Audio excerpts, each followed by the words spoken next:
We will start this talent show.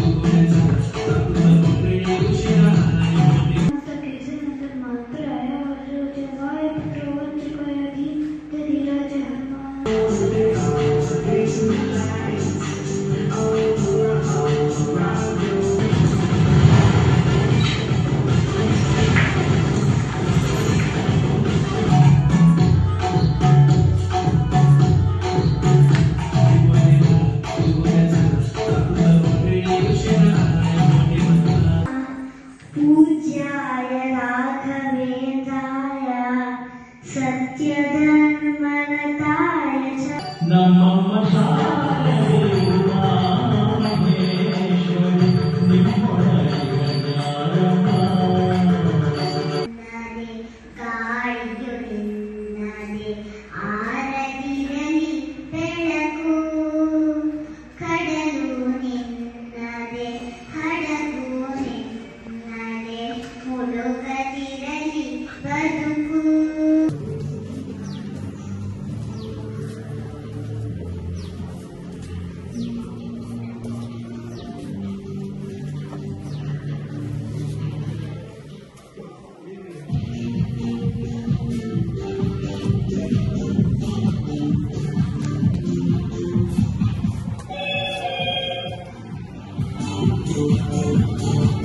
ಸರ್ವಸ್ವತಂತ್ರನಾದ ಪ್ರಬುದ್ಧ ರಾವಣ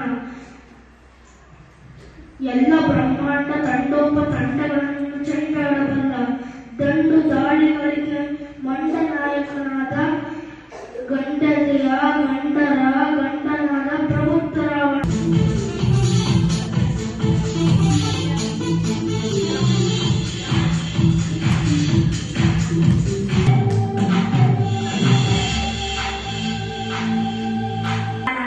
ಕಶ್ಯಪ ಬ್ರಹ್ಮನ ಮಗ ದಿತಿಗರ್ಭ ಸತ್ಯ ಚತುರ್ಮುಖ ಬ್ರಹ್ಮನ ಮೊಮ್ಮಗ ವಿಧಾನಗಳಿಂದ ವಿಧಿಬರಹವನ್ನೇ ಬದಲಾಯಿಸಿ ಮರಣವನ್ನೇ ಮೆಟ್ಟಿ ನಿಂತ ಮಹಾವೀರ.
जय जय हे Mahishasuramardini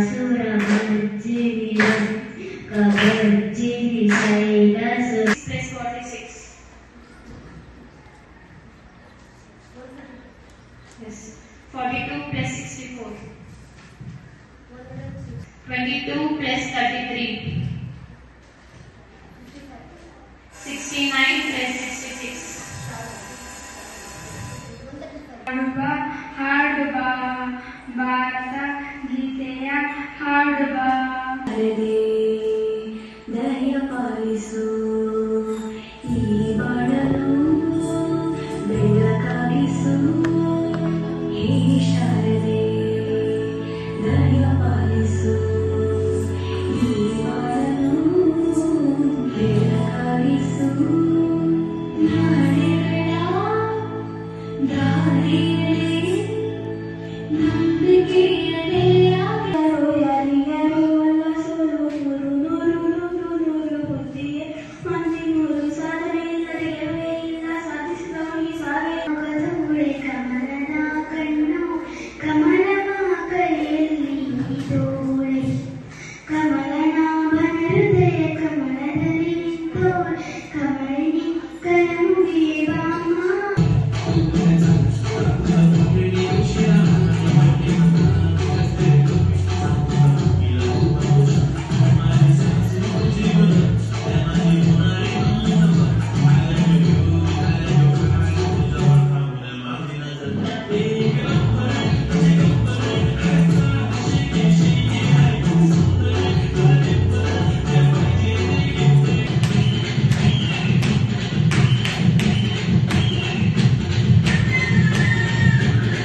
1374 minus 5981.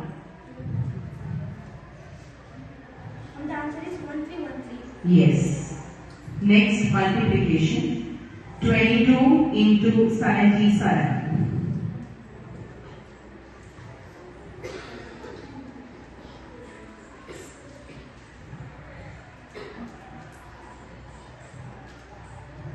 And the answer is 4694. Yes. 8043 minus 6892 plus 1332. My answer is 2483. Yes. Next. 5847 minus 2835 plus 7651. My answer is 10663. Yes. Night is the last night. If the world was ending, I wanna be next to you. I wanna be next to you.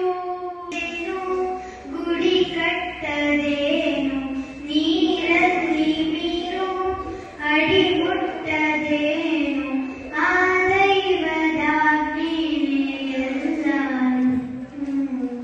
ಏ ಶಾರದೆ ದಯಾ ಪಾಲಿಸು ಈ ಬಾಳನು ಬೆಳಕಾಗಿಸು. ಕಾಲು ಒಂದು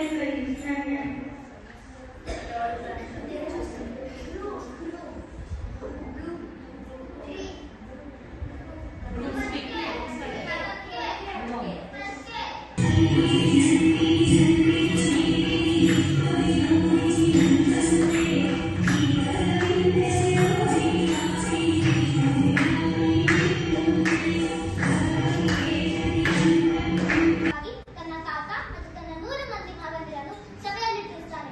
ಸಭೆಗೆ ಆಗಮಿಸಿದವರೊಬ್ಬರಿಗೆ ಮಾತ್ರ ಒಂದು ತುತ್ತು ಅನ್ನವನ್ನು ನೀಡುತ್ತೇನೆ ಎಂದು ಆಜ್ಞೆ ಕೂಡ ಮಾಡಿದ್ದನು. ಅದರಂತೆ ಎಲ್ಲರೂ ಒಂದು ತೀರ್ಮಾನಕ್ಕೆ ಬಂದು ಬುದ್ಧಿವಂತನಾದ ಶಕುನಿಗೆ ಒಂದು ತುತ್ತು ಅನ್ನ ಹಾಕು ಎಂದು ಹೇಳಿ ಒಬ್ಬೊಬ್ಬರಾಗಿ ಸಾವನ್ನಪ್ಪುತ್ತಾರೆ. ಈ ಮುಂದಿನ ದೃಶ್ಯವನ್ನು ನಿಮಗೆ ತೋರಿಸಲಿದ್ದೇನೆ. ಇಲ್ಲಿ ಕುಳಿತರೆ ಶಕುನಿಯ ತಂದೆ ಪಾಂಡಾಲ ರಾಜ, ಇಲ್ಲಿ ನಿಂತರೆ ಶಕುನಿ, ಇಲ್ಲಿ ನಿಂತರೆ ದುರ್ಯೋಧನ, ಇಲ್ಲಿ ನಿಂತರೆ ದುಶ್ಯಾಸನ. ಶಕುನಿ, ತಾವು ಸನ್ನಿಧಿಯಲ್ಲಿರುವ ನನಗೆ ನಿನ್ನಲ್ಲಿ ಬೇಡುತ್ತಿರುವ ಒಂದು ವಚನವಿದು ಕಂಡ. ನಿನ್ನಲ್ಲಿರುವ ಮನುಷ್ಯತ್ವ ಸುಟ್ಟು ಹೋಗಲಿ. ಆ ಗುರು ವಂಶವನ್ನು ನಾಶಪಡಿಸು. ನೀ ನನ್ನ ಮೂಳೆಗಳಲ್ಲಿ ಗಾಯಗಳನ್ನು ಮಾಡಿ ಅದನ್ನು ಆ ಮಹಾಯುದ್ಧಕ್ಕೆ ತೆಗೆದುಕೊಂಡು ಹೋಗು. ಪ್ರತೀಕಾರ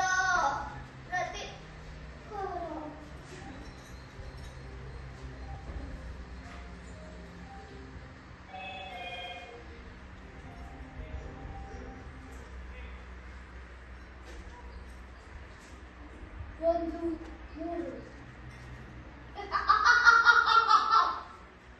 ಎರಡು ಮೂರು ಪಿತೃದೇವೋಂ ಭವ ಪಿತೃದೇವೋಂ ಭವ. ವಿಶ್ರಾಂತ ವಿಸ್ತಾರ ಯಶೋ ವಿಷಾ ವಿರಾಜಿತ ಭೂಮಂಡಲಗಳ ಕಂಡ ಕೀರ್ತಿ ಪ್ರತಾಪ ಪೂರಿತ ನಿತ್ಯ ಸಸ್ಯ ಶಾಮಲ ಜರಿ ವನ ಸಿರಿ ಮೃಗ ಪಕ ಧರ್ಜಿತ ಸಹಸ್ರ ನಾಮವಾಗಿರುವ ಈ ಗಾಂಧಾರ ದೇಶ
ನಂಜುಂಡೇಶ್ವರ ಪಟ್ಟಣದ ಮರುಚುಂಜಪ್ಪನ ಭೂಮಿ ಕಳಿಸ್ತಾರೆ.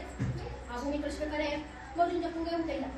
ಆ ಊಟ ಇದ್ದ ಸಂದರ್ಭದಲ್ಲಿ ಮರುಚುಂಜಪ್ಪ ಯಾವ ಹೊಲದಲ್ಲಿ ಕಡಲೆಕಾಯಿ ಸಿಗುತ್ತೆ ಅಲ್ಲಿ ಹೋಗಿ 3 ಕೊಲೆ ಕಡಲೆಕಾಯಿ ಜೋಡಿಗೆ ಹಾಕೊಂಡು ಗೊತ್ತಾಗುತ್ತೆ.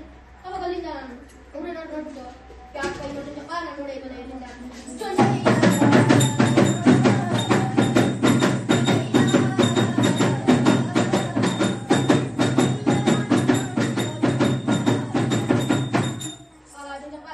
ನಾನು ನಂಜುಂಡೇಶ್ವರ ಮಂಜುಂಡಪ್ಪ ಅಂತ ಹೇಳಿದಾಗ ಸರಿಯಪ್ಪ ಅಂತ ಕಳಿಸ್ಕೊಡ್ತಾರೆ. ಆಮೇಲೆ ನಂಜುಂಡೇಶ್ವರರು ಅಲ್ಲಿ 3 ಬೆಟ್ಟ ಇದೆ. ಆ 3 ಬೆಟ್ಟದಲ್ಲಿ ಒಂದು ಬೆಟ್ಟ ನಂಜನಗಿರಿ ಬೆಟ್ಟ ಅಂತ. ಆ ಬೆಟ್ಟಕ್ಕೆ ಹೋಗಿ ನಾನು ನೆಲೆಯಾಗಬೇಕು ಅಂತ ಕಳಿಸ್ತಾರೆ. ಆವಾಗ ಮಂಜುಂಡಪ್ಪಗೆ ಕನ್ಫ್ಯೂಸ್ ಆಗೋದು, ಯಾವ ಬೆಟ್ಟಕ್ಕೆ ಹೋಗಿ 3 ಬೆಟ್ಟದ ಯಾವ ಬೆಟ್ಟ ಅಂತ. ನಂಜನಗಿರಿ ಬೆಟ್ಟ ಯಾವುದು ಗೊತ್ತಾಗ್ತಿಲ್ಲ. ಆವಾಗ ಹಿಂಗೆ ಆಡ್ಕೊಂಡಿರ್ತಾರೆ, ಅದು ಬೆಟ್ಟ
खाली